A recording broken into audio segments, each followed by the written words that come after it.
구독하기 눌러주세요. 안녕하세요. 결혼한 지 1년 조금 넘은 새댁입니다. 결혼 전엔 결시친에 별로 관심이 없었는데 결혼 후부터 공감하는 게 많아져서 요즘 챙겨보고 있어요. 저는 조언을 구한다기보다 이미 제멋대로 일을 터트려 놓고 콩닥콩닥하는 가슴이 진정이 안 되어서 글을 써보려고 왔습니다. 작은 공감만으로도 큰 위로가 될 것 같았어요.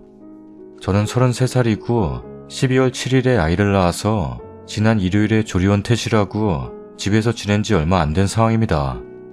아이는 시도 때도 없이 울고 자야 할 시간에 말똥말똥하기도 하고 두세 시간마다 끼니 챙겨야 하고 제가 원하는 대로 풀리지 않죠. 절대로. 게다가 제가 한몰이라 기계로 짜내야 합니다. 아이가 물지를 않더라고요. 그래서 요즘 너무나 정신이 없고 잠도 부족해요. 저는 집에서 항상 커다란 티셔츠 차림이에요. 시어머니 댁과 버스로 15분 거리인데 아이를 보러 집에 온 이후로 매일 오세요. 그렇다고 뭘 도와주시는 것도 아니고 아이만 쳐다보시면서 딱히 도움되지 않는 잔소리만 하십니다. 제가 집에 온 이후로 친정엄마가 딱 한 번 2시간 걸려서 와줬는데 그날 하루 빼고 매일매일 오세요. 친정엄마는 무거워서 뭘 가져오진 못하셨고 대신 여기 도착해서 직접 장 보시고 먹을 반찬 여러 가지랑 국물류 많이 해서 일만 하시다 가셨습니다.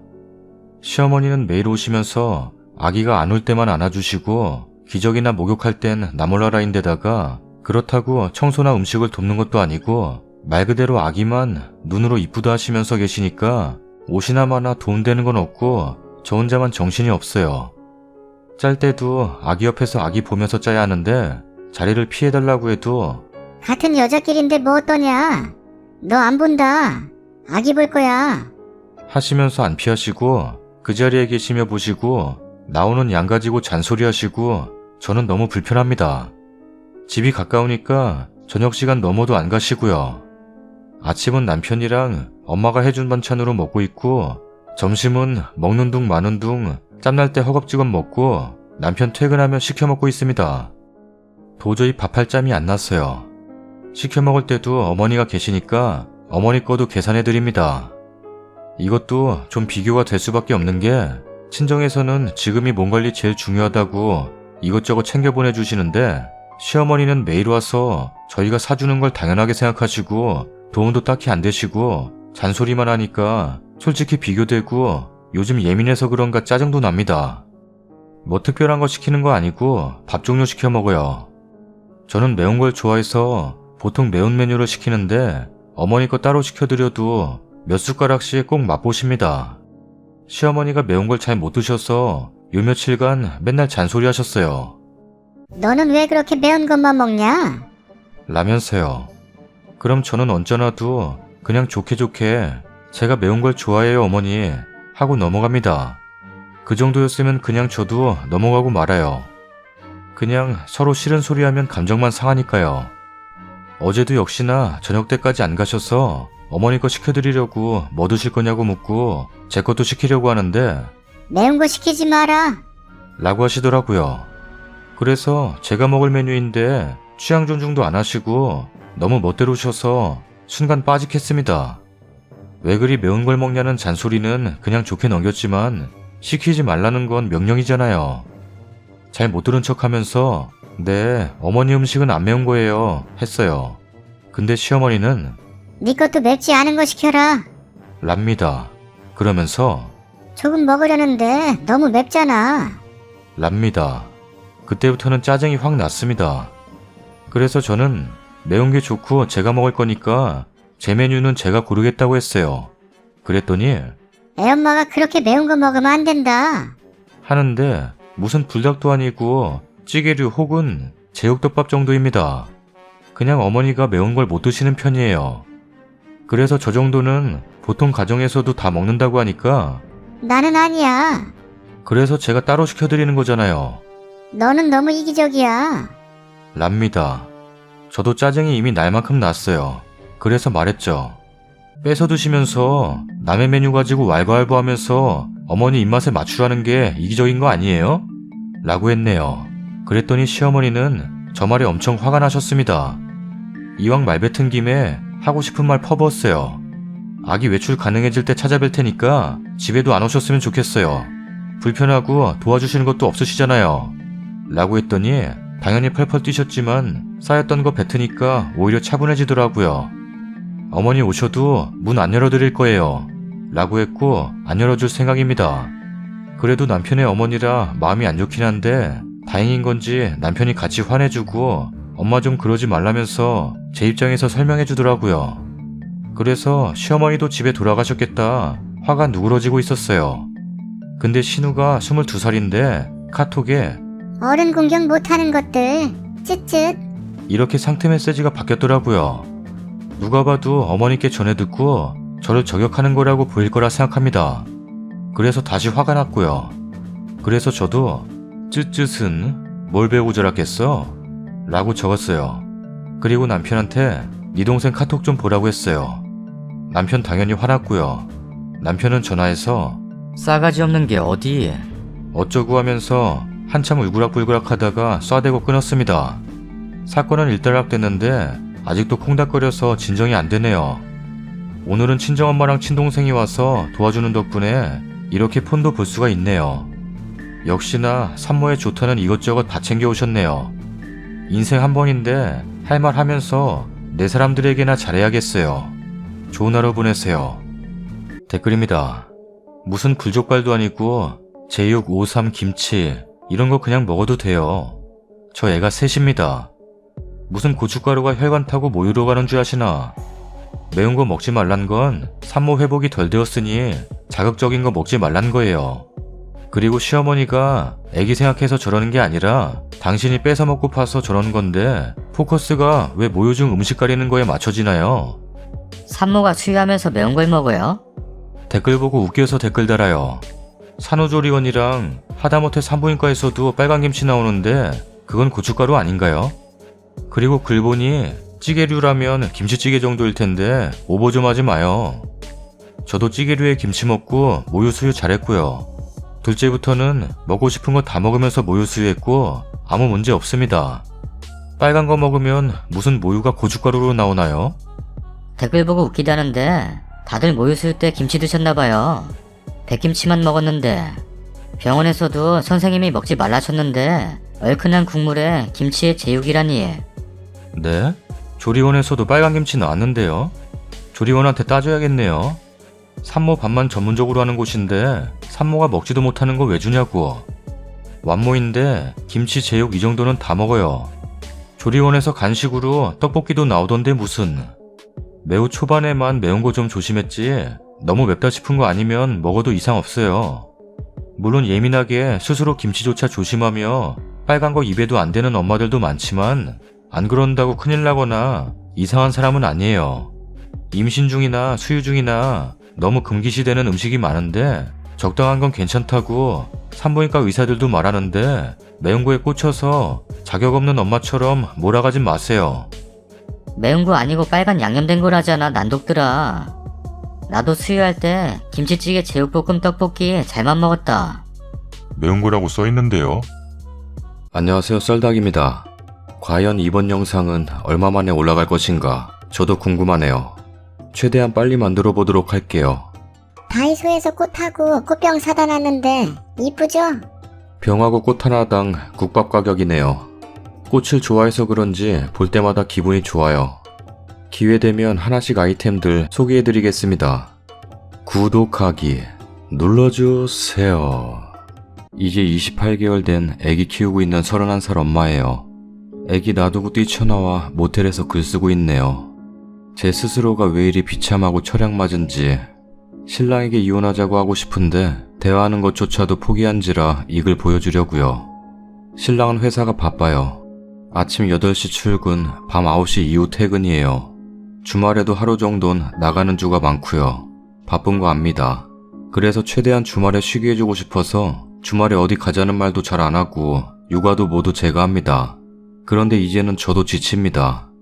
신랑이 저에게 뭔가 해주는 걸 바라는 게 아닌데 그저 마음으로라도 여보도 힘들지, 애기 못 봐줘서 미안하다, 서로 힘들까 배려하고 한 가지라도 더 해주려고 노력하면서 살고 싶은 건데 제가 이기적인 건지 신랑이 이기적인 건지 저만 노력하고 양보하고 지쳐가고 있다는 생각에 차라리 남편이 없는 게 덜 힘들겠다는 생각이 드네요. 실제로도 그래요. 남편이 없으면 편합니다. 몸이 안 힘드니까. 신랑이 있으면요, 애 육아에 신랑 시중까지 들어야 합니다. 그나마 사랑이 있을 땐 시중이란 생각이 안 들었어요.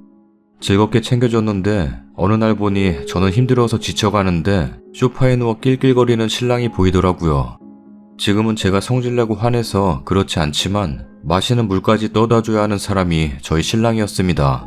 어느 날 애 보고 있는데 여보 나 물 좀 줘. 이러길래 갑자기 너무 성질이 나서 여보 그런 건 여보가 좀 해 하고 소리 질렀더니 그 뒤로는 아주 가끔만 시키네요.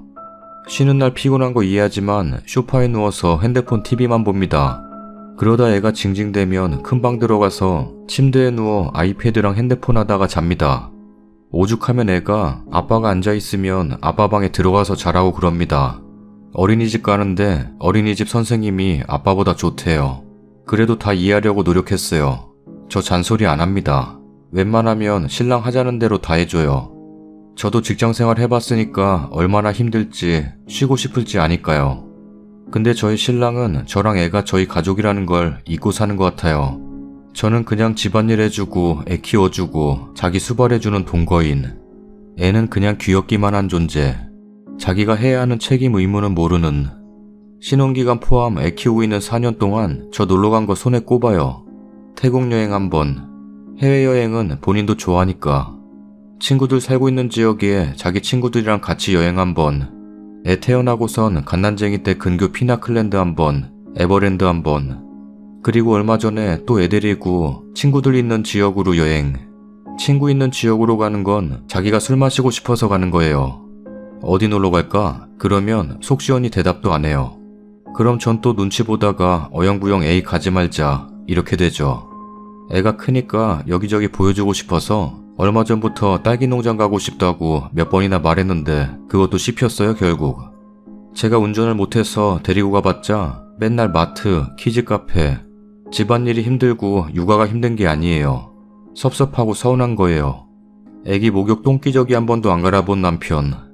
4살 될 때까지 혼자 밥도 한 번 안 먹여본 남편. 마누라 고생한다고 애 데리고 놀이터도 한 번 안 가주는 남편. 엄마 밥 한다고 부엌에 와서 울고불고 해도 애 안 봐주는 남편. 우리 마누라 집에서 갑갑하다고 바람 쐬러 여행이라도 가자고 말이라도 한마디 안 해주는 남편. 일주일에 한 번 개인적으로 회사 사람들이랑 술은 꼭 한잔해요. 술 마시는 거 좋아하거든요. 자기 스트레스 푸는 거라 생각해서 저 그것도 터치 안 하고 냅둬요. 맨날 술 먹고 오면 미안하대요. 맨정신에 좀 내가 하는 얘기나 잘 들어주면 좋겠어요. 나는 몇 번이나 외롭고 힘들고 그래서 울면서 호소해도 결국 제자리 걸음이었어요. 묵묵부답. 저도 결국은 남편을 돈 벌어오는 기계처럼 생각하다가 오늘 못 참고 터졌네요. 저희 애가 얌전하긴 한데 엄청 징징대는 성격이에요. 잠투정은 진짜 갓난쟁이 때부터도 상상을 초월해서 1시간 2시간씩 울지 않으면 안 잤어요. 잠도 없어요. 지금은 그 정도까진 아니지만 안 울면 안 자요. 잘 때 말도 안 되는 억지 같은 걸 써요. 안으려 놓고 닫지 말라고 화내고 이불 덮으려 놓고 덮지 말라고 화내고 뭐 자기 싫어서 짜증내는 그런 거요. 근데 그것도 하루 이틀이지. 진짜 저도 노이로제 수준이거든요. 신랑한테도 말했어요. 나 얘 노이로제 걸리겠다고. 하루 종일 징징대는 소리에 나 미쳐버릴 것 같다고. 오늘 신랑은 3시쯤 집에 오고 저는 오전부터 애랑 둘이 에버랜드 다녀왔어요. 날 따뜻해져도 나들이 가려고도 생각도 안 하는 사람이라 같이 가자 물어보지도 않았어요. 옆집 언니 차 타고 같이 다녀왔어요. 밤에 들어와서 전 녹초되고 애는 신나서 안 자려고 하길래 그래 놀아라 싶어서 전 집 치우고 한 9시까지 놀고 재우러 들어왔어요. 근데 지도 피곤했는지 더 잠투정을 하더라고요. 안 잔다고 놀고 싶다고 우는 거 그만 좀 징징대라고 했더니 신랑이 들어와선 저를 한심하단 듯 대하네요. 애가 12시에 깨서 또 울길래 미치는 줄 알았어요. 신랑은 저보고 또 화낸다고 힐란의 목소리. 여기서 잠깐. 힐란이란 트집을 잡아 거북할 만큼 따지고 듬이라는 단어입니다. 처음 들어봤네요. 너무 화가 나서 애 아빠한테 놔두고 뛰쳐나와 버렸네요. 오늘 낮 3시에 퇴근했는데 애가 아침에 놀고 나간 그대로 엉망진창. 저는 그래도 자기 저녁 샐러드거리 준비해놓고 나가느라 아침에 외출 준비하면서도 부랴부랴 손질해서 반찬통에 탁 담아놓고 나갔는데 저랑 애가 에버랜드 다녀오면 밤 늦을 거고 힘들 테니 어질러 놓은 장난감이라도 좀 치워놓자 이럴 수는 없는 건가요? 제가 바라는 건 그냥 이런 주고받는 작은 배려예요. 전업주부면 이렇게 사는 게 맞는 거예요? 100% 희생하는 게? 제가 욕심이 많아서 바쁜 신랑을 괴롭히는 건가요? 바빠도 성의 문제, 마음의 문제라고 생각하는 제가 못돼 처먹은 건가요? 진짜 모르겠어요. 집에 들어가서 신랑한테 물어보려고요. 애는 네가 키울래? 양육비 주고 내가 키울까? 근데 이제 애도 제가 안 키우고 싶어요. 그냥 먼지처럼 세상에서 소멸하고 싶어요. 어떻게 사는 게 맞는 건지 좀 알려주세요.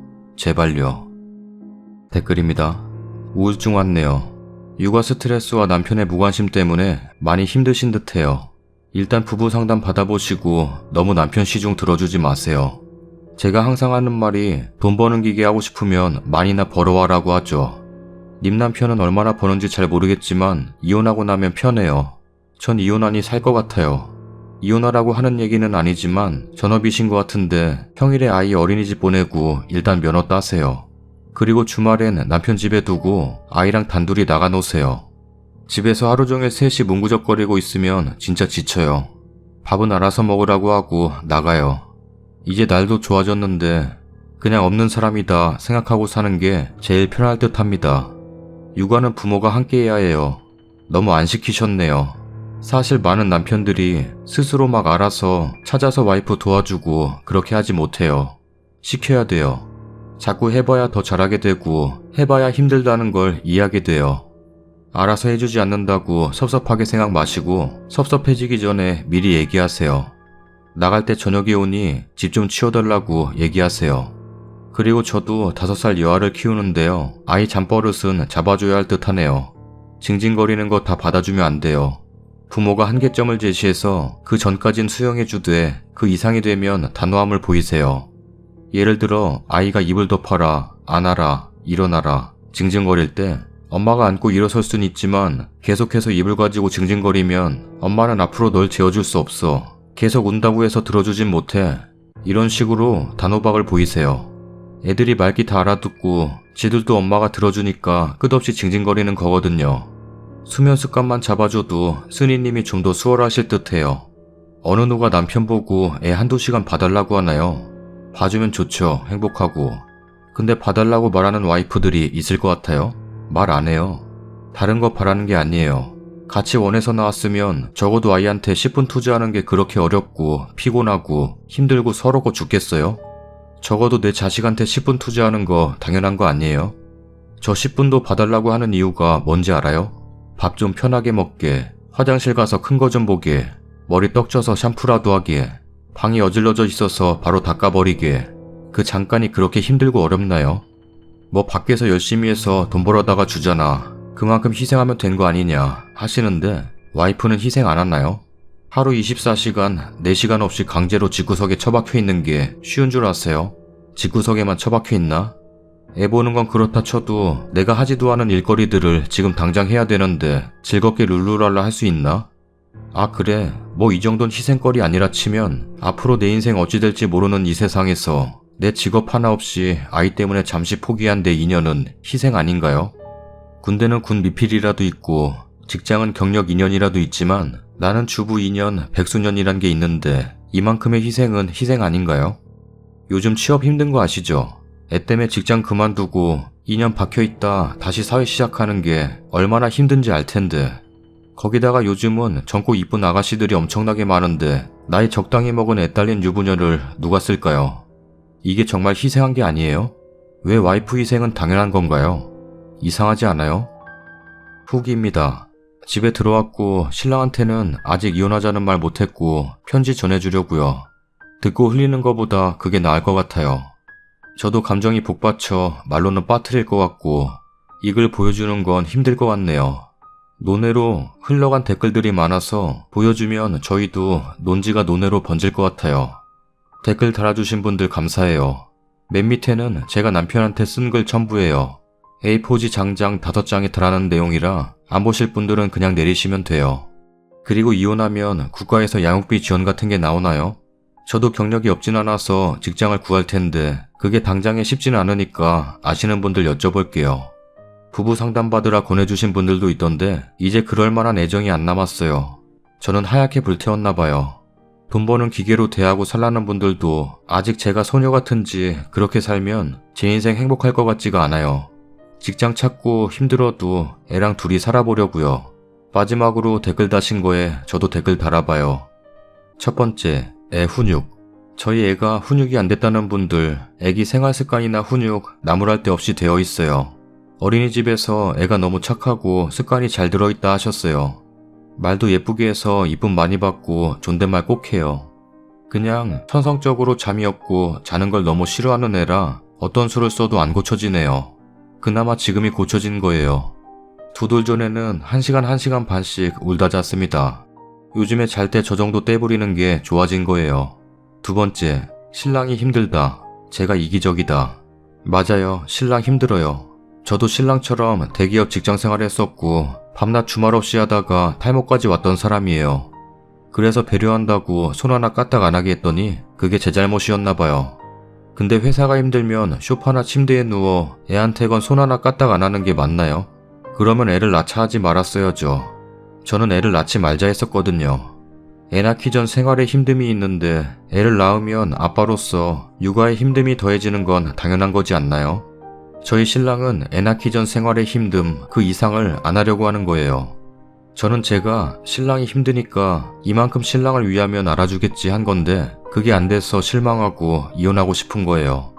평일에는 신랑이 애 볼 일도 없어요. 애가 9시에는 자요. 일주일에 한두 번 7시쯤 마칠 땐 거의 술 먹으러 가요.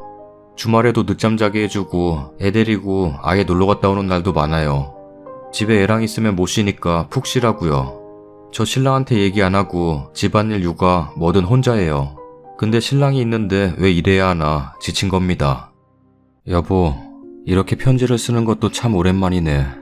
어제 나는 많은 생각을 했어. 그리고 그 생각들을 말로 전달하면 내가 하고 싶었던 말들을 다 전달 못할 것 같아서 이렇게 편지를 남겨요. 여보도 한 번 듣고 흘릴 수 있는 말보다 이렇게 볼 수 있는 게 더 좋을 것 같기도 했어요. 내가 활달하고 시원한 성격인 반면 섬세하고 정작 하고픈 말들 속에 담아두고 자신의 한계까지 도달하도록 미련하게 참는 성격이라는 거 스스로도 잘 알고 있는데 잘 안 고쳐지네. 여보도 바쁜 회사 일 보통이 아니라는 거 알아요. 나도 그렇게 힘들게 회사 생활해봤고 쉬는 날에는 손 까딱도 안 하고 쉬고 싶다는 거 잘 아니까. 그래서 여태 여보가 쉴 수 있도록 잔소리도 안 하고 내 딴에는 배려한다고 노력했어. 여보가 그렇게 느끼도록 정말 잘한지는 모르겠지만 근데 나도 이제 한계야.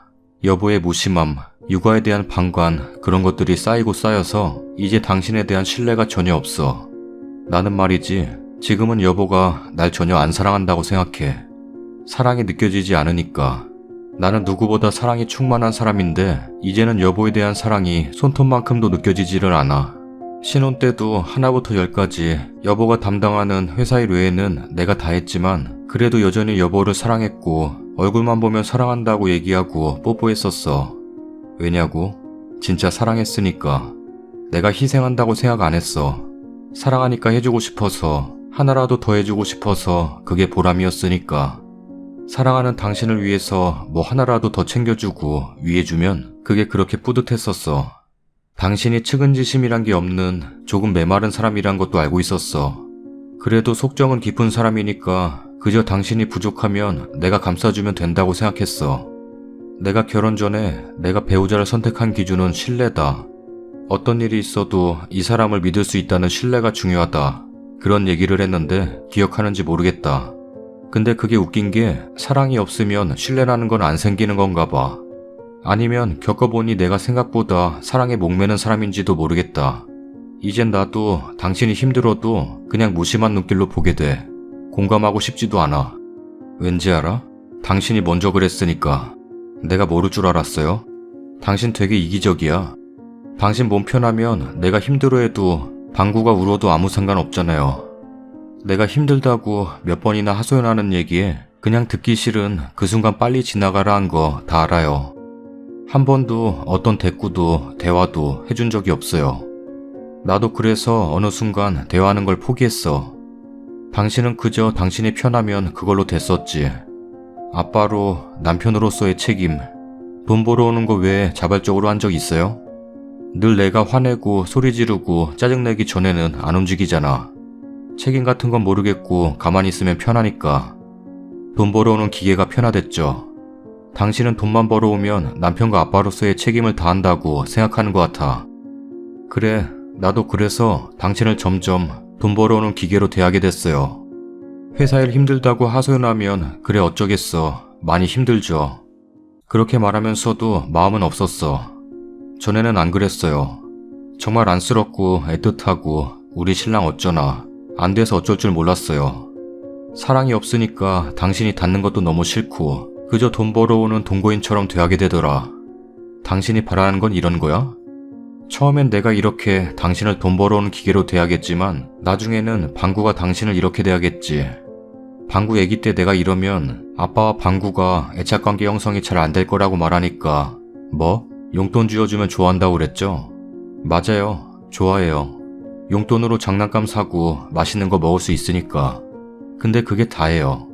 용돈 주는 아빠가 좋은 거지 아빠란 사람 자체에 애정은 없는 거야. 이렇게 사는 게 맞는 건가? 매일 생각했어요. 근데 이제 이렇게 애정 없고 정신이 피폐해지는 결혼 생활 끝내고 싶어요. 우리 이혼하자. 진심이야. 내가 방구 가지기 전에 얘기한 적 있죠? 아니, 연애 때 말한 적 있어. 나는 애기 낳고 싶지 않다고. 하나의 제대로 된 인격체로 키워낼 자신이 없다고. 난 나 하나 제대로 바른 길로 나아가는 것도 힘들다고. 방구 임신 계획 전에도 분명히 말했었어. 나는 애 없이 사는 것도 좋다고 생각하는 사람이라고. 우리 둘이 그냥 부담 없이 하고 싶은 거 하면서 사는 게 오히려 더 좋은 쪽이라고. 여보가 애는 꼭 있어야 된다. 그래서 배우자가 동의하지 않았기 때문에 나는 애를 가지고 나왔어요. 여보를 믿고 나 자신을 독려하면서. 애를 가진 동안 나는 입덧이 너무 심했고 기력이 점점 쇠하는 게 느껴지더라. 뭐 하나 제대로 넘기지도 못하고 임신 중에도 살이 빠지는데 주스나 과일, 다행히 간간히 고기가 먹고 싶어져 그걸로 버틴 것 같아. 그런데 여보는 그때부터도 너무 무심했어요. 만삭되도록 청소한 수건 한번 빨아준 적도 없고 집안일 하나 해준 적이 없어. 그은한 설거지도 한번 해준 적이 없잖아. 아니 집안일은 바라지도 않았어요. 오히려 그래 잘 움직여야 순선하니까 스스로 위로하며 내가 다 했어요. 근데 밥도 잘 못 먹던 내가 갑자기 파파존스 피자가 너무 먹고 싶어서 사달라고 했을 때도 김영수 칼국수가 너무 먹고 싶었을 때도 여보는 뭘 그런 게 먹고 싶냐고 딱 그 한마디로 넘어가 버렸어. 먹고 싶다는 말을 하기까지도 나는 얼마나 여보의 눈치를 보면서 말을 했는지 알고 있어? 여보가 안 사줄 게 뻔하니까 심부름센터에 부탁할까? 내가 택시를 타고 다녀올까? 다 알아봤어. 근데 돈이 너무 많이 들더라고. 그래서 생각하다 하다 말 꺼내본 건데 여보는 그냥 그게 끝이었어. 얼마나 서운했는지. 항상 이런 식이었던 것 같아. 나는 눈치를 보고 100번을 고민하다가 말을 꺼내보고 여보는 그냥 지나가고 나는 그게 서럽고 서운해서 쌓이고 그냥 내가 혼자서 알아서 하게 되고 그런 식으로 여보한테는 어떤 기대도 안 하려고 당신에게 바라는 것들을 애써 외면하게 됐어요. 스스로 모르는 척. 방구 키우면서도 마찬가지예요. 육아에 있어서 내가 바라고 기대하는 아빠로서의 역할. 나는 그게 한 번도 충족된 적이 없어요. 그래도 참고 버텨서 여기까지 왔어요. 그런데 나도 참는 게 한계가 있는 거잖아요. 나는 이제 그 한계가 온 것 같아요. 차라리 남편이라는 존재가 없으면 기대하고 바라지도 않을 것 같아요. 결혼 전에 나는 프라이드가 높고 자기애가 깊은 사람이었는데 스스로에 대한 자신감이 충만한 사람이었는데 어느새 나는 애 키우고 남편한테 징징대고 스스로가 너무 불쌍한 사람이 됐어요. 사랑받지 못해서 남편 눈치만 보는 내 자신이 너무 비참하고 또 비참해. 근데 이런 기분을 애한테 푸는 내 자신도 너무 싫어. 방구가 엄청 힘들게 하는 애인 건 알고 있어요. 그렇다고 생각 안 하지. 그냥 마음속으로는 날 비난하고 있지 여보는. 내 아픔, 내가 힘든 것들 다독여서 생각해 본 적 있어? 여보가 남편으로서 든든하게 버텨줬으면 나는 잘 해낼 수 있었을지도 몰라요. 밥할 때 애가 발밑에 매달려서 난리치면 말하지 않아도 케어해주는 거. 여보는 큰 방에 들어가서 나와보지도 않았어. 내가 큰 소리로 짜증내며 부르면 그제서야 한숨 쉬며 나오지. 밥하고 치우고 돌아서서 애랑 놀아주고 너무 힘들어서 짜증이 날 때도 여보는 단 10분을 놀아주지 않았어. 그놈의 핸드폰, 그놈의 TV. 방구 애기 때 밥 한 번 먹여준 적도 없지. 내가 허덕허덕 방구 밥 먹이고 내 밥 못 먹어서 입에 끌어 넣을 때도 말이야. 오죽하면 말도 잘 못하는 시기에 방구가 아빠만 보면 아빠 누워 넷네넷네 이랬겠어. 그은한 몸놀이 한번 제대로 해준 적 있어? 목마를 태워주거나 비행기를 태워주거나 같이 뛰어놀거나 목욕 한번 시켜준 적도 없구나. 똥기저귀 갈아준 적도 없지. 똥 싸면 맨날 나 부르고 어쩔 수 없는 상황에 한두 번 갈아준 적은 있네. 비자발적으로. 여보는 사태의 심각성을 몰라. 내 잘못이야. 내가 그렇게 만들었어. 여보 입장에서는 아무 문제도 없으니까. 방구도 잘 크고 있고 나도 잘 살고 있고 여보 몸도 편하고. 근데 아니야. 난 말라가고 있어. 난 정신이 병들어가고 있어. 그냥 말 안 하고 참고 있었을 뿐이야. 왠 줄 알아? 당신은 돈 벌어오는 사람이고 힘드니까 내가 눈치를 본 거야. 아니다. 당신이 눈치를 준 거지. 당신이 돈 벌어오니까. 당신도 회사 일한다고 힘든 거 다 알아. 왜 모르겠어? 누구보다도 내가 잘 알아. 그럼 애기를 낳자고 하지 말았어야지. 애를 키운다는 건 여보, 그런 거 아니야? 힘들어도 아빠로서의 책임을 다하는 거. 애가 없던 생활에서 애가 더해지는 거니까 당연히 더 힘들 수밖에. 근데 당신은 애 낳기 전 생활의 어려움만 겪으려고 하고 있잖아. 덕분에 육아의 어려움은 다 나한테로 왔지. 내가 전업주부니까 내가 혼자 다 버는 게 맞다고 생각하는 것 같더라. 근데 내가 반반 보자는 게 아니잖아. 그저 내가 엄마로서 좀 힘들어할 때, 내가 좀 지칠 때 도닥거려주고 어려움 나눠주는 게 그렇게 힘든 일인가? 애 때문에 정신없이 여유가 없으면 집안일도 좀 해주고 집안일 때문에 정신없으면 애랑도 잠깐 놀아주고 내가 많은 거 바래요? 그냥 애 재우러 들어가면 밥 먹고 술 먹은 상이나 좀 치워주고 잠깐 집안일 하다가 애가 징징대면 조금 놀아주고 1시간을 놀아줘 2시간을 놀아줘 그래봤자 30분이야. 그저 그 핸드폰이 하고 싶어서 안 놀아주지. 딴 건 몰라도 이것만큼은 당신도 알지. 내가 계산적인 사람 아니라는 거. 하나 해주면 둘로 돌려주는 사람이야. 나는 베푸는 걸 좋아하는 사람이야. 근데 당신은 그런 나를 이용했어. 나도 이제 당신에게 계산하게 돼. 더 이상 나로서 당신을 대할 수가 없어. 당신을 믿었어. 내가 이렇게 베풀면 알아주겠지. 당신은 스스로를 몇 점짜리 남편, 몇 점짜리 아빠라고 생각해요? 나는 방구를 낳기 전까진 당신에게 100점짜리 아내라고 생각했어. 근데 방구한테는 50점 정도일까나? 나도 태어날 때부터 엄마가 아니야. 당신은 엄마니까 그러면 안 된다고 하지. 그럼 아빠는? 아빠로서는 그래도 되는 거야 당신처럼? 나는 태어날 때부터 엄마고 모성애가 가득해? 아니야. 난 모성애가 별로 없는 사람이야. 자기 애가 강해서인지 모성애는 별로 없어. 그래도 꾸역꾸역 여기까지 왔어. 2돌 전까지 난 너무 힘들어서 방구를 진심으로 사랑한다는 기분이 든 적이 없어. 너무 힘들게 하니까. 살도 쑥쑥 빠지고 하루가 끝나면 그냥 오늘도 하루를 버텨냈다는 생각뿐.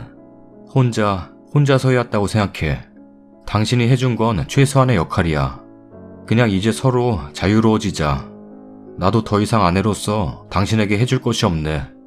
솔직히 그냥 당신에게 기대하는 거 없이 돈만 받으면서 지내도 괜찮겠지만 그렇게까지 삭막하게 살고 싶진 않아. 아직 소녀인가 봐 마음은. 사랑 없이 사는 거 지친다 나도. 사랑이 없으니 당신에게 해주는 거 뭐 하나도 그냥 의무로 느껴져서 힘들어. 그냥 나도 아내로서의 의무 없이 방구 혼자 키우는 게 낫겠다 싶어. 경제적인 건 어떻게든 되겠지. 철딱선이 없는 건지 실감이 안 나는 건지 모르겠지만 삿입에 거미줄 치겠냐 싶어. 박봉이라도 나도 경력이 없진 않으니 어딘가 일할 자리가 있겠지. 참, 양육비는 조금이라도 줬으면 좋겠네. 내가 지금 나가서 돈 벌어도 경력이 단절돼서 당신만큼 벌진 못할 테니까 좀 보태줬으면 좋겠어. 50 정도 주면 여보한테도 많이 부담은 아니겠지. 당신도 그 정도로 계산적인 사람은 아니라고 생각하고 어쨌든 방구 당신 애니까. 아님 당신이 키울래? 나는 그것도 괜찮아. 선택지를 줄게. 첫 번째, 당신이 키운다. 대신 한 달에 한 번 정도는 얼굴 보게 해줘 방구. 두 번째, 양육비 최소 50 주고 내가 키운다. 솔직한 심정으로는 내가 키우고 싶지도 않아. 지금은 다 내팽겨치고 싶어. 이런 얘기조차도 안 하고 싶은 심정이었는데 이런 말이라도 안 하고 이혼하면 내가 너무 병들 것 같더라. 부부 상담? 그런 거 받을까 난 혼자서 고민도 많이 했었어. 당신은 생각도 안 해봤지? 그렇겠지. 당신은 충분히 아무 문제도 안 느꼈을 거라고 생각해. 일이 이렇게 된 데는 내 책임도 크다. 나 혼자 다 끌어안으려고 했으니까 여보는 몰랐겠지. 근데 나는 이제는 당신이 몰랐던 게 아니고 모르는 척한 거라고 생각해. 그게 편하니까. 사람은 누구나 이기적이라 자기 편한 대로 하고 싶은 거잖아. 무의식 중에 모르는 척한 건지 알면서도 모르는 척한 건지는 당신만 알겠지만 어쩔 건지 얘기하기 힘들면 당신도 서면으로 줘. 당장 이혼하고 정리하는 건 힘드니까 3개월 안에는 서로 얘기해서 정리하자. 경제적인 것도 정리해야 되고. 저쪽 집은 팔지 마.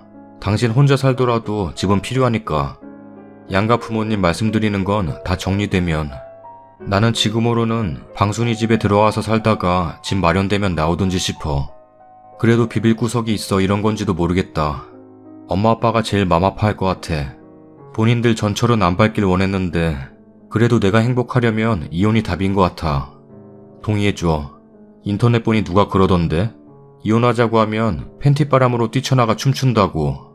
당신도 그럴지도 모르겠다. 댓글입니다. 님 남편분은 님이 구구절절 쓴 글 끝까지 다 안 읽을 겁니다. 좀 있다가 버럭거리면서 님하고 다시 한번 싸우자고 덤빌걸요?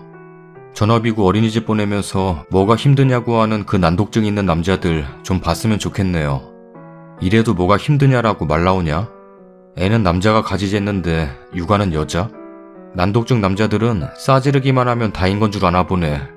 임신했을 때 먹고 싶다는데 뭘 그런 거 먹고 싶냐고. 너무하네 진짜. 축하드려요 이혼 생각하신 거. 어제 부부 상담 권해드렸었는데요. 그것마저 포기하실 정도로 남편분이 대화를 거절하시는 분이라면 저렇게 긴 편지 읽지 않아요. 남편분은 다툴 때마다 님이 했던 말 귀로 안 듣고 이제 눈으로 읽는 거 말고 달라진 게 없을 텐데 저 긴 편지 다 읽을까요? 그냥 서류 준비해서 놓고 나오세요. 솔직히 마음 같아선 아이도 자기가 원해서 갖자고 했으니 아이도 남편분께 두고 나오라고 하고 싶네요. 이분 글 읽는데 왜 눈물이 나지?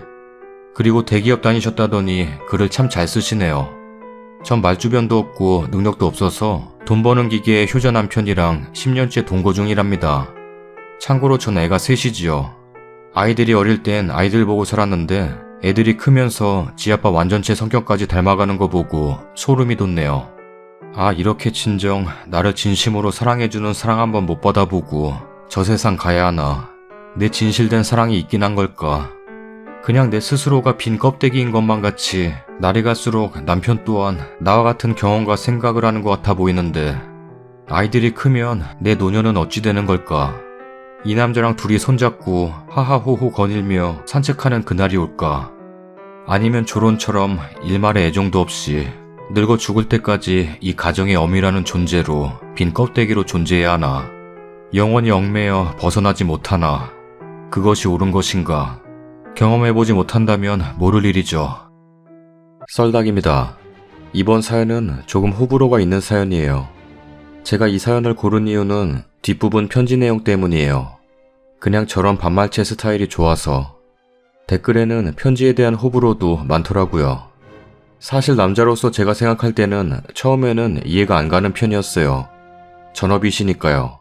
물론 남편분도 잘못됐죠. 하나도 안 도와주는 건요. 우리 어머니들 세대, 구독자님들 세대에는 남편이 안 도와주는 거 더 심했을 것 같아요. 남자는 하늘이다 뭐다 방구 같은 사상 때문에 코딱지만큼도 안 도와줬을 것 같아요. 그래도 잘 키워오셨으니 정말 대단들 하세요. 근데 또 육아를 단독으로 함으로써 생기는 우울증은 어쩔 수 없는 것 같아요. 충분히 생길 수 있고 생기지 않게끔 남편이 잘 챙겨줬어야 된다고 생각해요. 결혼도 안 한 제가 육아가 왜 힘든 걸 아냐면 몇 년 전에 옆집에 신혼부부가 애를 낳았는데 애 우는 소리에 정신적으로 너무 힘들더라고요. 여기가 지옥인가 싶을 정도로요. 잠들라 하면 애가 울고 잠들라 하면 애가 울고.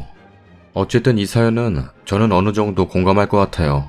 사랑받고 싶어하는 아내인데 사랑도 안 주고 내가 저 아내였으면 힘들긴 하겠다 생각듭니다. 저는 올해로 31살이고 남자친구는 33살입니다. 원래 상견례는 5월에 하기로 하고 잠정적으로 3월에는 결혼할 생각이었어요. 남자친구 아버님네 회사에서 제공하는 웨딩홀이 있어서 가계약 마친 상태였고요. 그런데 어제 예비 시누이 때문에 너무 소름 끼쳐서 남자친구한테는 헤어지자고 했는데 헤어지진 말자고 제가 원하면 결혼은 얼마든지 미뤄도 된다고 붙잡아서 보류 상태예요. 좀 길어도 읽어주세요. 제가 그동안 믿던 모든 것들을 부정하고 완전 다른 세계에서 다른 시각으로 봐야 하는 상황에 처한 것 같습니다. 저번 1월에 예비시댁에 처음 인사를 갔어요. 남친은 12월에 저희 집에 와서 이미 결혼 허락을 받은 상태였고요. 그때까지만 해도 남친 집에 신내림 받은 무당이 있을 거라고는 생각 못했어요. 남친은 무교라고 알고 있었고 인사 갔을 때 집에 근한 불상, 부적, 암튼 그런 것도 없었거든요. 어머님이 정말 정성스럽게 굴비, 잡채 등 한상 차려주셔서 그때까지만 해도 시댁 잘 만났다 했어요. 단지 하나 걸렸던 건 그 자리에 남친의 누나가 있었는데 저를 정말 뚫어져라 보더라고요. 아니 정확히는 저를 보는 게 아니라 제 어깨 너머, 겨드랑이 사이, 정수리 위 이렇게 주변을 살펴보는 듯한 느낌? 어색해서 시선 둘 곳을 못 찾나라는 생각까지 했어요. 그렇게 본격적으로 밥 먹기 전에 한 20분 서로 인사하고 선물 드리고 하는 동안 별말 없이 제 주변만 살피다가 어느 순간부터 안색이 아주 안 좋아지더라고요. 그러더니 말없던 사람이 밥 먹기 시작하면서 폭풍 질문을 하기 시작했어요. 정말 많았는데 그 중에 기억나는 것만 몇 개 적어보자면 윗대 어르신 중에 무관이셨거나 운동선수였던 분이 계시느냐? 네, 장군 출신 조상이 계세요. 이건 제가 키가 크고 골격이 좀 있어서 물어보시는 건 줄 알았어요. 부모님이 사람 살리는 일 하시느냐? 엄마가 산후조리원에서 근무를 좀 오래 하시긴 하셨는데 의료 종사자는 아니세요. 어려서 이사를 많이 다녔느냐? 지금 터에 살면서부터 건강이 좋아졌지? 이사 많이 다녔어요. 초등학교만 3군데 다녔어요. 그냥 전세기가 끝날 때마다 2년마다 한 번씩 옮겨 다녔어요. 어릴 때 좀 몸이 약해서 개근상을 한 번도 받아본 적이 없어요. 큰 병원 없어도 많이 앓긴 했네요. 고등학교 가면서부터 지금 집에 살았는데 그냥 다 커서부터 좀 건강한 체질로 바뀐 것 같긴 해요. 내 동생 혹시 물 있는 데서 만났느냐? 취미로 화실 다니면서 만났어요. 수치화도 물이라면 물인가요? 근데 지금 와서 생각해보니 그 화실이 강원도 바닷가가 보였어요. 이런 질문들을 정말 시부모님 말씀하실 틈도 없게 쏟아냈었는데 남친 아버님이 말리시면서 그만하고 밥부터 먹어. 라고 말을 끊어주셔서 그때부터 시누이도 질문을 멈췄어요. 그 자리 끝나고 남친이 집에 데려다 주는데 갑자기 얘기 좀 하자며 카페로 가더니 그때 말해줬어요. 우리 누나가 신병 앓은 지는 2년, 결국 신내림 받은 지는 2개월 됐어. 혹시 오늘 누나가 질문했던 것들이 언짢은 부분이 있었다면 누나 대신 내가 사과하고 원하면 누나한테도 직접 사과하라 할게. 라고 하더라고요. 근데 솔직히 예비 시부모님 두 분 다 너무 점잖으시고 누님 질문이 좀 생경하긴 했지만 기분 좋게 마무리된 자리라 아 그래서 그런 질문들을 하고 깨달은 거지 기분 나쁘진 않았어요. 저는 무교인데 그냥 종교는 다 사람들이 만든 문화, 사회라고 인문학적 관점으로 생각해서 그다지 선입견도 없었거든요. 저한테 강요한다면 싫겠지만요. 그래서 기분 나쁠 거 없었다고 하고 그날은 집에 잘 들어갔고 그 후로 어머님이랑 간혹 전화하면서 결혼에 관해 상의하면서 잘 지내고 있었어요. 그런데 4월 5일에 갑자기 모르는 번호로 전화가 오길래 안 받았더니 바로 문자가 왔어요. 남친 누나였고 너무나도 정중하고 긴 문자로 꼭 만나서 할 이야기가 있으니 제가 불편하거나 바쁘지 않으면 잠시만 시간 내달라고요. 제가 원하는 장소로 올 테니 어디든 말만 하라고까지 하면서 무슨 일인지 물어보니 만나서 할 이야기라며 미심쩍고 의문스러워 보이는 거 알지만 남친한테는 말하지 말고 둘이서만 보자고. 아니 사실 남친한테 말한다고 해도 이해한다고. 그저 둘이서만 만나서 잠시만 이야기하자고요. 결국 그 다음날인 월요일에 근처 번화가의 카페에서 만났어요. 점심이라도 같이 하려고 했는데 밥은 됐다면서 밥 먹으면서 할 얘기 아니라고. 평일 점심때였고 근처에 회사가 많지도 않은 술집 많은 번화가에 있는 카페라 한적해서 진짜 카페에 저희 두 사람밖에 없었어요. 근데 남친 누나가 한참을 저를 쳐다보다가 목구멍까지 할 말이 올라왔다가 다시 삼키고 하는 행동을 하더니 결국 하는 말이 내 남동생이랑 결혼하지 마요. 그래야 방순 씨가 살아요. 근데 그 표정이 너무 진짜 저를 걱정해서 하는 말이라는 표정 있잖아요. 너무너무 기분 나쁘고 소름 끼치는데 뭐라고 할 수도 없을 만큼 참 그 표정이. 그래서 그게 무슨 소리냐고 했더니 사실 제 남친한테는 안 좋은 귀신이 붙어 있대요. 억지로 떼어내려고 하면 남친한테 더 안 좋은 일들이 일어나기 때문에 장시간 공을 들여야 한다고. 그 귀신은 남친의 증조할아버지의 본처. 하지만 그 귀신은 딸을 낳았으나 일찍 죽었고 아들을 낳지 못해 결국 쫓겨났고 지금의 자손들은 후실의 자손들이라고요. 그래서 그 본처가 귀신이 돼서 이 집안 남자들한테 붙어서 대를 끊으려고 악에 받쳐 있다고요. 남친이 3대 독자인데 진짜 온 친척 통틀어 이 집에 각 대마다 남자가 하나씩밖에 없다고. 그나마 대를 이어올 수 있었던 이유는 남자들이 결혼한 여자들이 기가 세면서도 너그러운 성품들이라 조상들이 한 맺힌 귀신한테서 여식들을 지켜냈기 때문이라고. 실제로 남친의 할아버지는 결혼을 3번 하셨대요. 첫 번째 결혼은 남북 분단되면서 생이별 하셨고, 두 번째 분은 사별하셨고, 세 번째 할머니가 남자친구의 아버님을 낳으신 할머니시라고. 그러면서 저한테는 조상이 무관이어서 자손을 지키는 방식이 다소 호전적인 기운이라며 누구랑 만나도 시원시원하게 앞으로 치고 나가며 잘 살 사람인데 제 남친한테 붙어 대를 끊으려고 혈안이 된 귀신과는 하필이면 상극이라고요. 보듬고 품어서 힘을 빼놔야 하는 한 맺힌 귀신인데 자꾸 싸우고 찢어놓으려고 하면 더 악에 받쳐서 저를 해야 할 거라면서 남친이 아니라 제가 죽을 거래요. 여기까지 듣고 있자니 진짜 제 머리가 다 울리는 것 같고 속에서 신물이 올라오는 것 같기에 그냥 먼저 일어나겠다고 하고 인사도 제대로 안 하고 나와서 바로 택시 탔어요. 집에 들어가자마자 머리가 깨질 것 같더라고요. 토할 것 같고. 근데 이것마저도 그 귀신 때문인가? 라는 생각을 하고 있는 제가 더 소름 끼쳤어요. 그때는 남친한테 전화해서 지금 누나 만나고 왔는데 알고 있었냐고 했더니 그거 다 헛소리야. 우리 집에서 신내림 이런 거 믿는 사람 하나도 없어. 누나 정신병원 보내려고 했는데 병원에서도 강제 입원까지 시킬 소견은 없다고 해서 못한 거야. 대놓고 나랑 아버지한테 소방 맞아 한 맺힌 할머니 귀신이 붙었다 하는 게 미친 거지 뭐겠냐. 그리고 나랑 사귀는 3년 동안 나쁜 일 생긴 거 있어? 없잖아. 오히려 더 좋은 데로 이직하고 금전적으로 더 나아지고 나쁠 거 없지 않았어? 근데 머릿속에 갑자기 프로포즈 받던 날이 지나가더라고요. 그날 기념일이라 레스토랑에서 프로포즈 받고 집으로 돌아가는 길에 골목에서 튀어나오는 어린애 때문에 핸들을 급하게 꺾어서 빌라 필로티 주차장 기둥을 박았고 남친은 하나도 안 다쳤는데 저는 갈비뼈에 골절까지는 아니고 멍이 가서 몇 주 치료받았거든요. 그때가 밤 11시쯤이었는데 웬 꼬마가 이 시간에 돌아다니나 생각했었는데 경황이 없어서 그 꼬마가 사고 나는 거에 멈칫하더니 뛰어가는 것까지만 보고 블랙박스에도 제대로 찍히지 않았었고요. 하지만 이성적으로 생각했을 때 참 믿기 힘들고 터무니없는 소리라서 정말로 누나가 정신의학적으로 질환이 있는 거라면 앞으로의 결혼 생활에서 마주치고 싶지 않다고. 모든 정신질환자가 위험한 건 아니지만 남친 누나가 하는 얘기가 절 피폐하게 만든다고 얘기했어요. 그래서 남친이 그날 바로 누나 찾아가서 한바탕 하고 다시는 제 앞에 나타나지 말라고 했어요. 예비 시어머니께서 며칠 뒤에 연락 주셔서는 누나는 이제 아예 다른 지방에서 따로 살기로 했다며 본인 신내림 받을 때 도와준 신어머니 라는 사람이랑 산다 했다고요.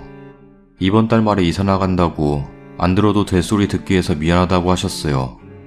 남친 누나가 신내림 받던 때부터 이제 이 집에 딸 누나로 살 수는 없다고 입버릇처럼 말했고 그저 낳아주신 은혜로 딸보다는 무당으로서 그 할머니 귀신 떼어놓고 가려고 남아있다 했대요. 그렇게 이제 다시는 볼일 없이 사나보다 하고 있는데 어제 저녁에 아버지가 전화하셔서는 아버지 가게로 오라고 하셨고 갔더니 누나가 앉아있네요. 보자마자 아버지 가게는 어떻게 알았냐고 따져 물었어요. 그냥 전에 집에 왔을 때 얘기했던 게 생각나서 이 동네 세차장 몇 군데 전화해봤다고.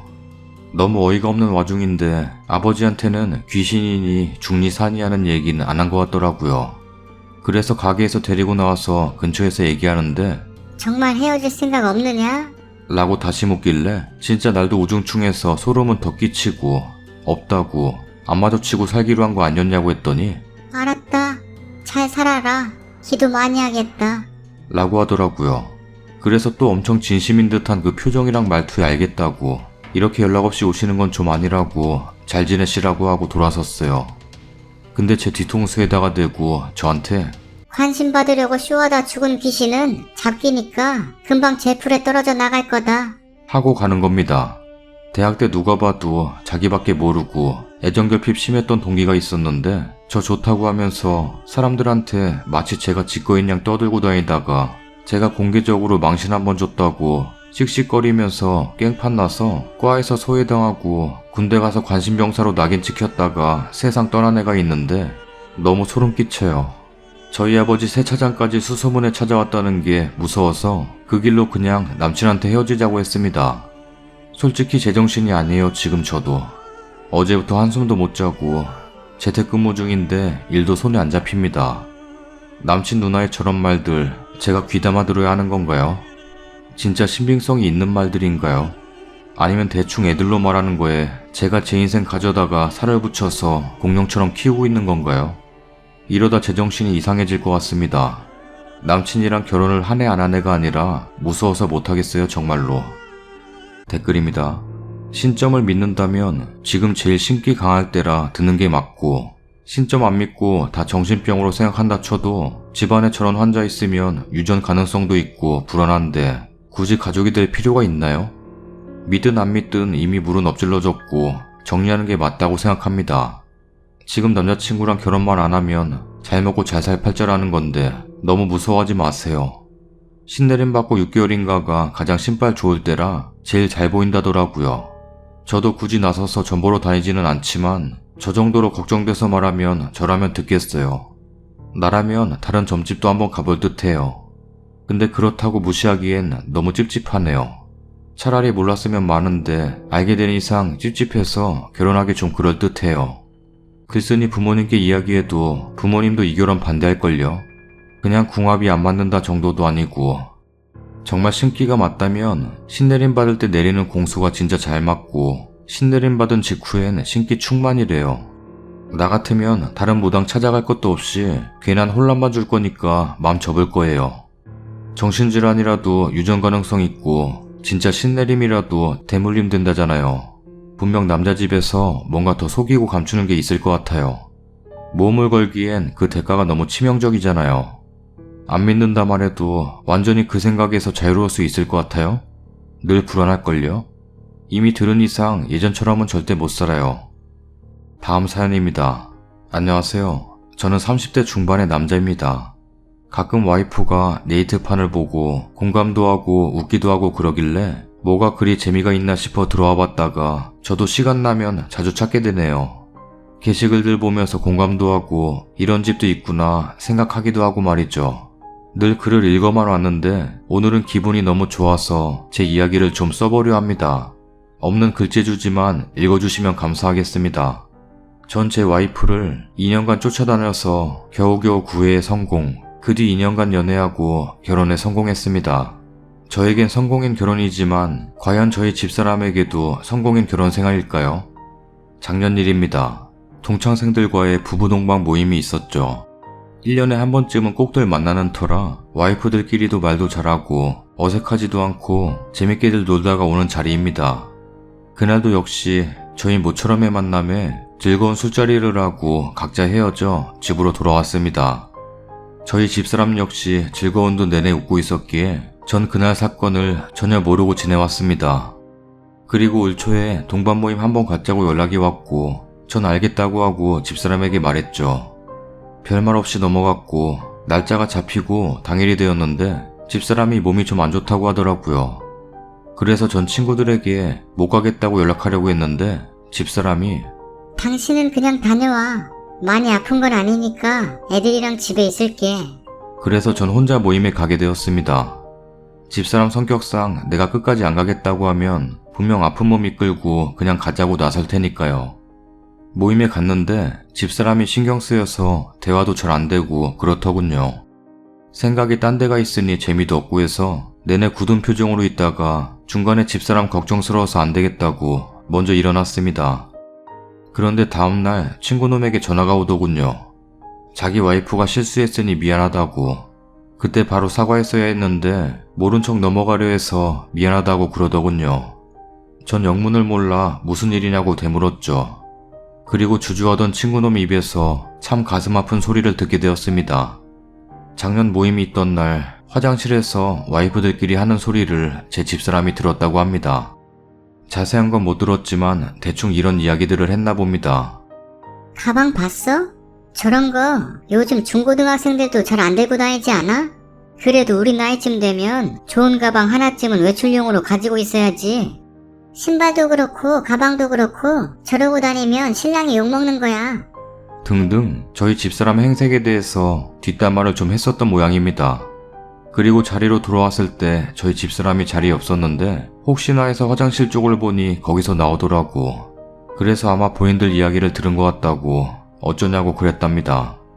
그래서 먼저 말 꺼내기도 우습고 해서 모른 척 넘어갔는데 이번 모임에 안 나온 걸 보고 거기다 저까지 굳은 표정으로 있다가 일찍 나와버렸으니 친구는 와이프가 아마 그때 그 이야기 들은 게 분명하다고 자기 같아도 그런 얘기 듣고 모임에 못 나올 것 같다고 미안해 하더랍니다. 진작 사과했었어야 했는데 괜히 더 들춰내는 것 같아 말 못 꺼냈다고 미안하다고. 친구놈 이야기를 듣고 진짜 한동안 쇠망치로 머리를 얻어맞은 기분이었습니다. 너무 예쁜 내 마누라, 키도 크고 늘씬해서 멀리 봐도 너무 예쁜 제 집사람입니다. 제가 아니었으면 더 좋은 남자 만나 호화롭게 떵떵거리며 살았을 사람. 결혼한 뒤 진짜 고생만 시키는 것 같아 제 뺨을 제가 치고 싶었던 적이 한두 번이 아니었습니다. 고생 안 시키겠다고, 호강시켜주겠다고, 나만 믿으라고 큰소리치며 데리고 온 사람이었는데 이렇게 고생만 시키고 차라리 좋은 남자 만날 수 있게 매달리지 않는 거였는데 이런 생각 수도 없이 했었습니다. 임신 막달까지 기어이 회사 나가고 아이는 남의 손에 맡길 수 없다고 좀 적게 쓰더라도 아이만큼은 자기가 키우겠다고 참 억척스럽게도 산 사람이죠. 집 구하느라 받은 대출금에 이것저것 나갈 돈이 많은데도 돈 때문에 단 한 번도 저에게 스트레스 준 적도 없었습니다. 그렇게 알뜰하게 살아줘서 지금은 대출금도 다 갚았습니다. 참 고맙습니다. 아이들을 가르칠 때 보면 참 똑부러진 여잔데 제 앞에선 마냥 바보스럽죠. 본인이 알고 있는 말을 해도 처음 듣는 사람 마냥 우와, 진짜? 그래? 라며 맞장구를 쳐줍니다. 아무리 재미없는 농담을 해도 개콘 볼 때보다 더 크게 웃어주고 장동건 원빈보다 내가 더 잘생겼다고 말도 안 되지만 듣기 좋은 말도 아낌없이 해주죠. 그건 제가 좀 소심한 편이어서 좀 당당해지라고 와이프가 저 기살려주는 것 같습니다. 속도 깊고 성격도 좋고 예쁘기까지 한 제 와이프인데 전 참 무심한 남편이죠. 모임 때 입을 옷 없다고 투정 한번 안 부리길래 전 입을 옷이 있는 줄 알았습니다. 제 눈엔 멀리 봐도 예쁜 여자니까요. 가방 같은 건 생각조차 못 해봤습니다. 발이 편해야 한다며 내 운동화는 비싸게 주고 사오면서 정작 본인 신발도 사지도 않고 왜 미처 몰랐을까요? 왜 그런 거 신경 써주지 못했을까요? 아내도 여잔데 남들 다 가지고 있는 거 얼마나 갖고 싶었을까요? 얼마나 창피했을까요? 얼마나 서러웠을까요? 전 정말 뭘 잘했다고 그렇게 눈물이 났는지 모르겠습니다. 그깟 가방이 뭐라고. 그렇게 상처받았으면 하나 사지. 아니 사달라고라도 하지. 화라도 내지. 바보같이 그 돈 쓴다고 굶어 죽는 것도 아닌데. 맘 같아선 당장 백화점으로 가서 카드로 가방 하나 사주고 싶었지만 그렇게 하면 그 돈은 또 고스란히 제 집사람 몫으로 들어가지 싶어 돈을 모으기로 했습니다. 용돈을 받아 쓰는 처지라 비상금을 만들기 어려우니 일단 담배부터 끊기로 했죠. 그리고 주말엔 아르바이트를 했습니다. 집사람이 한 번은 주말에 아르바이트 한다면서 그 돈은 어디로 갔어? 라며 웃으며 묻더라고요. 사고 친 게 좀 있어서 맥고야에서 아르바이트 한다니깐 그 뒤로 묻지도 않더군요. 저 같으면 한 번쯤 의심할 만도 한데 말이죠. 그리고 드디어 저번 주에 가방 살 돈을 다 모았습니다. 참 들뜨더군요. 여기저기 인터넷 검색도 하고 해서 대충 브랜드들은 알고 왔습니다. 참 한심한 게 여지껏 살면서 집사람 취향도 모르겠다는 거예요. 이건 얼마예요, 저건 얼마예요 묻기도 창피하더라고요. 그래서 그냥 200만원대 가방 하나 사려고 한다고 해서 조언을 받아 사왔습니다. 누구에겐 하룻밤 술값일지도 모를 200만 원이지만 전 몇 달을 저의 주말과 맞바꾼 200만 원이니까 고작 200만 원짜리 하나 사줬냐는 소리는 하지 말아주세요. 상처받습니다. 그날 저녁 집사람에게 가방을 줬는데 전 제 와이프 눈이 그렇게 큰 줄은 처음 알았습니다. 진짜 너무 좋아하더라고요. 그렇게 아이처럼 좋아하는 집사람을 보면서 가슴이 아프기도 하고 기쁘기도 하고 물끄러미 바라보고 있으니 집사람이 묻더군요. 돈 어디서 났어? 그래서 그동안 아르바이트한 이야기랑 담배 끄는 이야기를 해줬더니 펑펑 울어요. 고마워. 고마워. 고마운 건 난데 미안한 것도 난데 무엇보다 담배 끊어서 너무 좋다. 라면서 방방 뛰네요. 가방도 생기고 담배도 끊고. 이러면서요. 그리고 그날 저녁에 잠자리에 들면서 집사람에게 살아줘서 고맙다고 그랬습니다. 그랬더니 집사람은 저렇게 이쁜 아들, 딸 만들어줘서 고맙다고 그러네요. 그리고 옷도 한 벌 사자고 했더니 옷은 필요 없답니다. 그래서 제가 좋은 가방 들고 옷이 이상하면 저 가방도 짝퉁으로 본다고 옷 한 벌 사자고 그랬죠. 그랬더니 집사람이 가방이 좋아서 멀리 봐도 메이커 같을 거야. 라고 받아치네요. 정말 긍정적인 사람이죠. 그래도 옷 한 벌은 꼭 해주고 싶어서 잔소리 좀 하지 말고 한 벌 사자 했더니 씩 웃으면서 정 그러면 나 이거 사주라. 라고 하면서 컴퓨터 앞으로 가대요. 그리고 사이트를 열더니 원피스 하나를 보여주더라고요. 얼마나 자주 들어갔는지 망설임도 없이 한 번에 클릭. 가격은 56,000원. 저거 하나 사기가 어려워서 그렇게 들락거리며 쳐다만 봤을 사람을 보니 또 마음이 짠해져 오더라고요. 저게 이쁘냐고 물으니 고개를 끄덕끄덕. 그래서 인터넷으로 원피스 하나 사줬습니다. 백화점 가서 좋은 옷 하나 사주고 싶은데 사서 들어가면 이번엔 혼날 것 같기도 하고 그러네요. 뭔가 좋은 방법 없을까요? 긴 글 읽어주셔서 감사합니다. 좋은 주말 되십시오. 댓글입니다. 담배 끊고 알바에서 200만원짜리 가방 사줬다는 글에서는 그냥 뭐 이쁘게 사랑하네. 마늘 옷 사준다는 말에 괜찮다고 버티다가 익숙한 손놀림으로 찾아 들어가서 이 옷 사줘 라고 말한 옷 가격이 56,000원. 내가 감동받은 건 200만원짜리 가방 받고 하루 종일 즐거워하던 아내의 모습이 아니라 56,000원에도 참고 또 참았던 그 마음씨인 듯 하네요. 지금처럼만 사랑하세요. 진짜 두 분 다 너무 착해서 나중에, 아니 지금부터 크게 되시고 복 받으실 거예요. 이런 게 정말 사랑 아닐까? 그리고 그 욕했던 옆편 애들아, 니네는 명품으로 둘둘 두르고 다닌다고 니들이 명품이라도 될 줄 아니? 입하고 마음이 그렇게 썩었는데 무슨 명품을 들어. 그걸 돼지목의 진주목걸이라고 하는 거다. 아 진짜 내가 본 남자 중 최고의 남자고 내가 본 여자 중 최고의 여자 같다.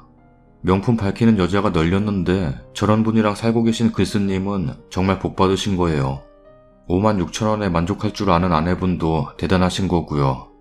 판 보면서 처음으로 눈물이 글썽거리네요. 아내분 아마 가방 못 들고 다니실 겁니다. 옷도 못 입으실지도 몰라요. 혹여나 달까봐. 들기 입기 너무 아까워서 장롱 속에 고이고이 아껴두실 거예요. 챙겨서 들고 입을 수 있게 옆에서 도와주세요. 제목만 보고 아 남편이 된장녀 아내를 두었구나 라는 생각으로 글을 클릭했습니다. 하지만 보고 나서 정말 방금 전까지의 제 생각을 반성했어요. 아무래도 요즘 세상도 흉흉하고 훈훈한 글을 찾기엔 힘들기에 저도 모르게 그런 생각을 했나봐요. 제가 본 글 중에 제일 훈훈하고 기분이 좋아지는 글이에요. 나중에 저도 꼭 저런 남편을 만났으면 좋겠어요. 좋은 글 올려주셔서 감사합니다. 읽기만 해도 행복한 글이에요. 저는 아직 미혼이지만 저도 글쓴이 아내와 같은 현명하고 지혜로운 아내가 되고 싶어요. 예쁜 아내와 결혼하면 3개월간 행복하고 요리 잘하는 아내와 결혼하면 3년간 행복하고 지혜로운 아내와 결혼하면 3대가 행복하다 라는 말을 들었어요. 아내분을 욕한 친구분 아내의 가정보다 글쓴이님 가정이 훨씬 화목할 것 같아요. 예쁜 아이들과 앞으로도 행복하시길 바랄게요. 썰닭 약간 말이 오락가락하는 것 같아. 구독하기 눌러주세요. 내가 지금 배가 고파서 빨리 녹음하고 밥 먹고 싶어. 구독하기 눌러주세요. 먹으면서 해 그냥. 먹으면서 어떡해? 먹방 있잖아. 구독하기